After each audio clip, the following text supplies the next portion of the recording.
Hello everyone, welcome to my channel Kashish Study World.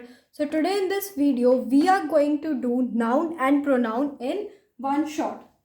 हम आज की वीडियो में नाउन एंड प्रोनाउन को एक शॉट में करने वाले हैं. ठीक है, 5 to 10 मिनट्स में हम नाउन एंड प्रोनाउन चैप्टर्स को कंप्लीटली समझेंगे. तो सबसे पहले हमारा होता है नाउन. सबसे पहला हमारा टॉपिक है नाउन. नाउन हमारे, जैसे कि आपको पता ही है, noun are the naming words. वो वर्ड्स जो किसी भी चीज को नाम देते हैं, that are called naming words और नाउन. ठीक है, वो नाम देते हैं किसी व्यक्ति को, किसी चीज को या फिर किसी स्थान को. So that are noun. Noun के हमारे 5 टाइप्स होते हैं. ठीक है, 5 टाइप्स ऑफ नाउन. तो वो 5 टाइप्स कौन कौन से होते हैं? सबसे पहला हमारा होता है common noun. Common noun. Next हमारा होता है प्रॉपर नाउन. ठीक है, कॉमन नाउन, प्रॉपर नाउन. अगला होता है एब्स्ट्रैक्ट नाउन. ठीक है, material noun and last collective noun. ठीक है, ये होते हैं हमारे 5 टाइप्स ऑफ नाउन. सबसे पहले कॉमन नाउन की बात करते हैं. कॉमन नाउन वो नेम्स होते हैं जो हमारे एक बहुत सारे लोगों को हम एक ही नाम से जानते हैं. Those are common noun. For example हम लेते हैं गर्ल्स.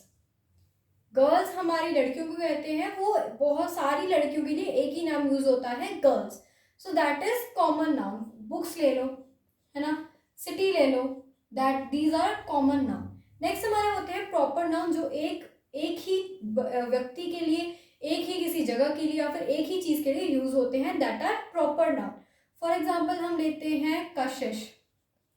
ठीक है, this is a proper noun, है ना. एंड हम ले लेते हैं India. This is a proper noun. हम एक ही जगह के लिए, एक ही व्यक्ति के लिए ये नाम यूज करते हैं, तो that is proper noun.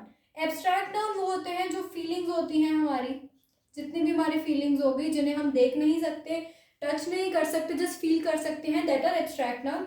For example हम ले लेते हैं स्वीटनेस. स्वीटनेस को हम देख नहीं सकते, छू नहीं सकते, लेकिन हम उसे टेस्ट करके फील कर सकते हैं कि हाँ ये चीज़ मीठी है. मटेरियल नाउन वो होता है जो हमें नेचर से मिलता है एंड उसे हम मॉडिफाई करें या बिना मॉडिफाई करे ही यूज करते हैं किसी और चीज़ को बनाने के लिए, that are material noun. For example हम ले लेते हैं सीमेंट, है ना. This is a material noun जो हम बाकी चीज़ों को बनाने के लिए यूज करते हैं एंड हम नेचर की चीज़ को मॉडिफाई करके बना लेते हैं. Collective noun. कलेक्टिव नाउन वो होता है जो एक ही नाम हम एक ग्रुप के लिए यूज करते हैं, that is collective noun. For example हम लेते हैं class.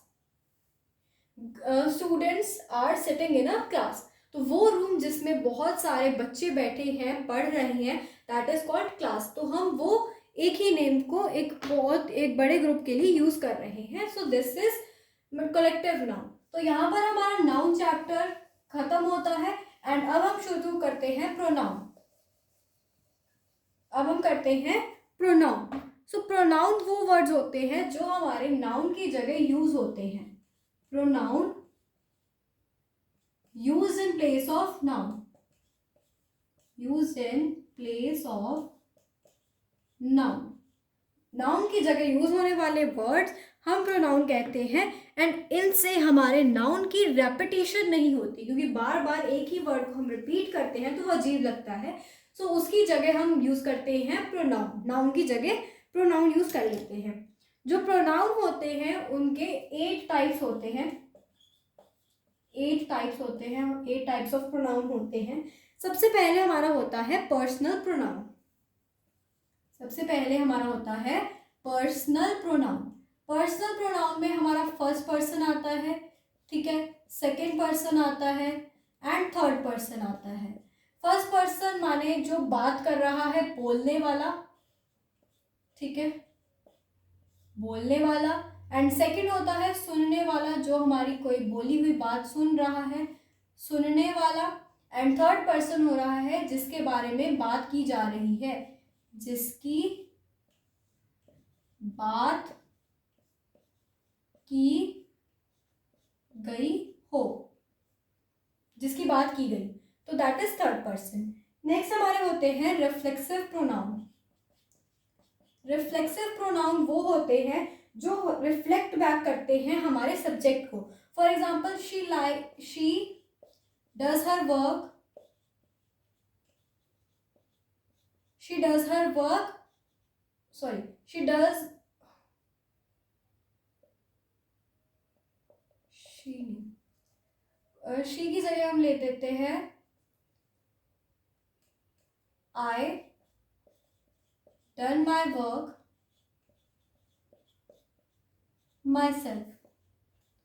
So this is reflexive pronoun. जो माई सेल्फ वर्ड हम यूज कर रहे हैं, ये दोबारा हमें आई के बारे में बात की जा रही है, that is reflexive pronoun. Next हमारे होते हैं एम्फैटिक प्रोनाउन। एम्फैटिक प्रोनाउन में वही वर्ड्स यूज होते हैं जैसे कि myself, herself, himself, लेकिन उनका वे ऑफ यूजिंग, उनकी प्लेस, जगह अलग होती है then reflexive pronoun. Emphatic pronoun जैसे कि ले लो, she herself does her work, कि उसने खुद ने ही अपना काम करा है, तो दिस इज एम्फैटिक प्रोनाउन जिसमें हर सेल्फ, हिमसेल्फ वर्ड हमारे सब्जेक्ट के ऊपर जोर डालने के लिए यूज होते हैं। नेक्स्ट हमारे होते हैं रिलेटिव प्रोनाउन। रिलेटिव प्रोनाउन वो होते हैं जो सेंटेंस को ज्वाइन करने के लिए यूज होते हैं। फॉर एग्जाम्पल, हु, दैट, ठीक है, दीज वर्ड्स जो हमारे सेंटेंस को जोड़ने के लिए यूज होते हैं। तो 4 टाइप्स ऑफ प्रोनाउन हमने कर लिए हैं एंड अगले 4 भी हम करते हैं। अगला हमारा होता है इंटेरोगेटिव प्रोनाउन। अगला हमारा होता है इंटेरोगेटिव प्रोनाउन। इंटेरोगेटिव मतलब इंटेरोगेशन, जिसका मतलब होता है क्वेश्चंस पूछना। इंटेरोगेटिव, इंटेरोगेशन करना, क्वेश्चंस पूछना। तो सारे क्वेश्चन वर्ड्स हमारे इंटेरोगेटिव प्रोनाउन में आ जाते हैं। Which book is your, which is your book, है ना, वो सारे वर्ड हमारे इंटेरोगेटिव प्रोनाउन में आ जाते हैं। नेक्स्ट हमारा है इनडेफिनेट प्रोनाउन। इनडेफिनेट प्रोनाउन, हमें आइडिया सा तो है कि कितने लोग हैं, कितनी चीजें हैं, लेकिन एग्जैक्ट नंबर नहीं पता। सो दीज आर, वो हमारे इनडेफिनेट प्रोनाउन कहलाते हैं। For example, nobody, somebody, something, ठीक है, वो सारे हमारे होते हैं इनडेफिनेट प्रोनाउन। अगला हमारा होता है demonstrative. Demonstrative pronoun, demonstrative word हमारे होते हैं this, that, these, those, this, that, these and those. ये वर्ड्स, ये दिस एंड दैट हमारे सिंगुलर के लिए यूज होते हैं, ठीक है, एंड दीज, दोस हमारे प्लूरल के लिए यूज होते हैं। जो दैट एंड दोस है वो दूर की चीजों के लिए, दिस एंड दीज जो पास की चीजें होती हैं उनके लिए। नेक्स्ट हमारे होते हैं पोजेसिव प्रोनाउन। पोजेसिव, पोजेसिव मतलब पोजेशन, मतलब ownership. So that are called possessive pronoun जो हमें ओनरशिप दिखाते हैं। For example, her, hers, his, ठीक है, mine. So these are possessive pronouns. So I hope आपको pronoun and noun one shot में समझ आ गए होंगे, and these videos are helpful for revision, and if you want more videos like this, please subscribe our channel, and thank you for watching our video.